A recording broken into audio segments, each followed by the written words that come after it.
সুপ্রভাত সুপ্রভাত, কেমন আছেন বন্ধুরা? আশা করি ভালো আছেন। আমিও ভালো আছি।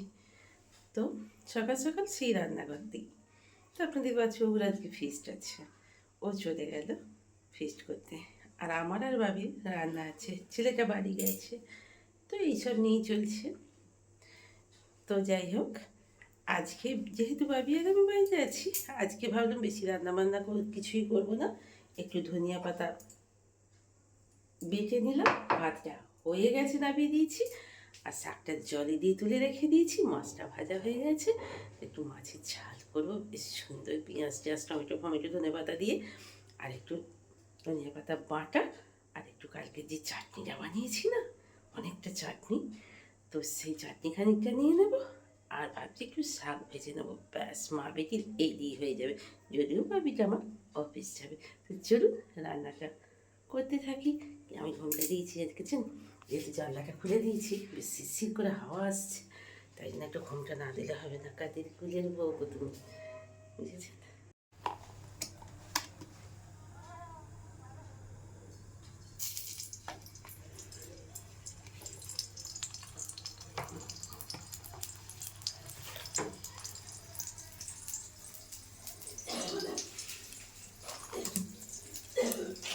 হ্যাঁ, খিদে পেয়ে গেছি গো।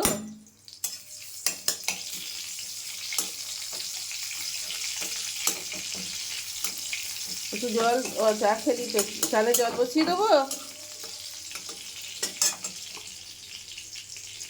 হতেও তো টাইম লাগবে।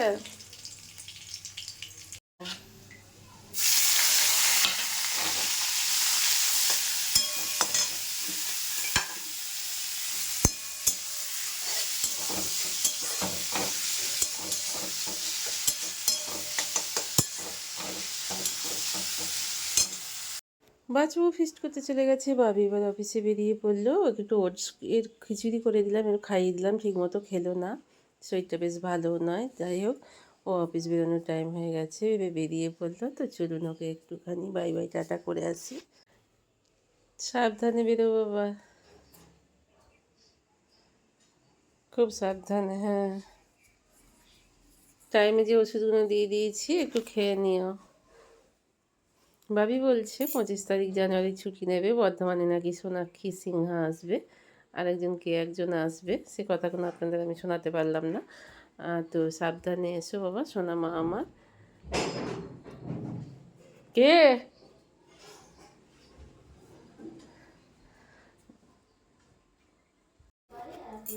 আর কেউ কি চায় ওইরকম একটা জোয়ান ছেলে, কত কষ্ট করে মানুষ করা ছেলে।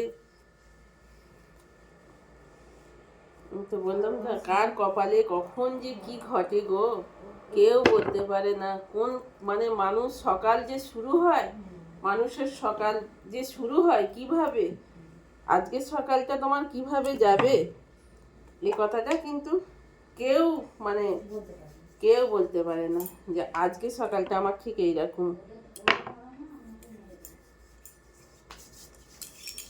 তাই কি সন্তানকে কেউ অত কষ্ট করে মানুষ করে।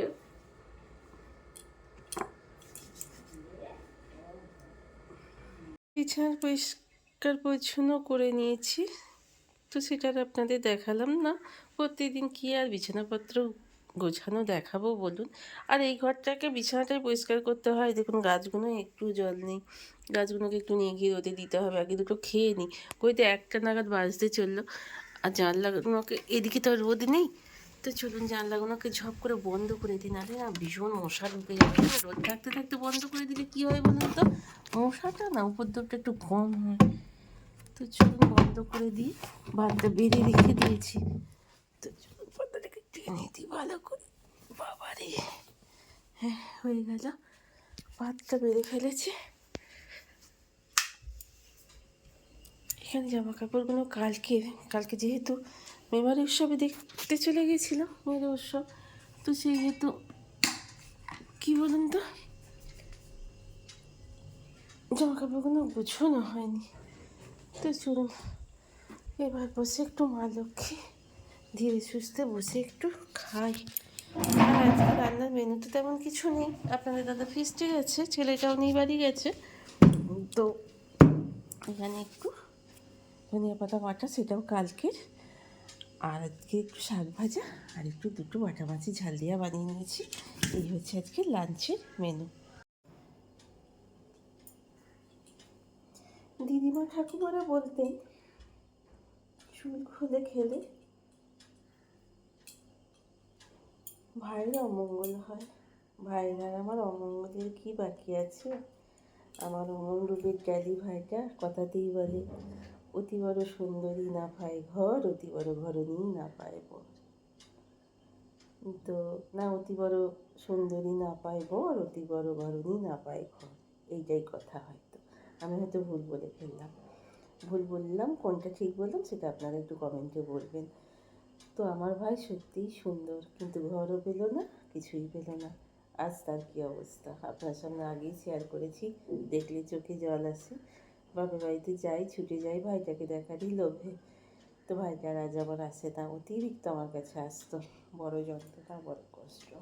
ভাইটাকে দেখতে ছেলের মতো করে মানুষ করেছি, তো বড় কষ্ট হয় জানেন তো বন্ধুরা। তো কার গুণ কার দোষ এটা তো আমি বলতে পারবো না। তাদের নিজেদের সংসারে তাদের কী প্রবলেম ছিল। তাই যাই হোক, তো চলুন খেতে বসে, নাকি চোখের জল ফেলতে নেই, মা লক্ষ্মী সামনে নিয়ে একটু খেয়ে নিই।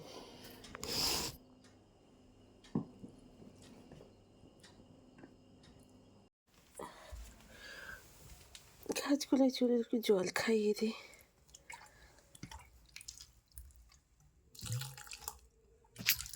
ঘরেই থাকে মনে হয় গাছগুলো, কী বলুন বন্ধুরা? আমি তো ঠিক সব গাছ চিনিও না, জানি না কোন গাছ ঘরে রাখতে হয়, কোন গাছ বাইরে রোদে রাখতে হয়। চলুন ঘরের দরজাটা বন্ধ করে দিই, ভীষণ মশা ঢোকে। এবার গিয়ে জামা কাপড়গুলো একটু উল্টে দিই। এর সময় নেই, জামা কাপড়গুলো একটু যদি উল্টে পাল্টে দিয়ে দেন তাহলে সকাল সকাল একটু শুকিয়ে যায়। তো চলুন জামা কাপড়গুলো একটু উল্টে দিই, বিকেল 4টের সময় তুলে ফেলে, 4টে পর্যন্ত এখানে রোদ থাকে, একেবারে সব শুকিয়ে যায় জানেন তো বন্ধুরা। আমি ফোন করে বললো, মা একটু কষা মাংস আজকে যেহেতু সানডে, আর একটু রুটি করে রেখো। তো বাচ্চাবাবু বাড়ি এসে বললো পিকনিক থেকে আজকে আসছেন আমার সেরা গায়ক নচিকেতা।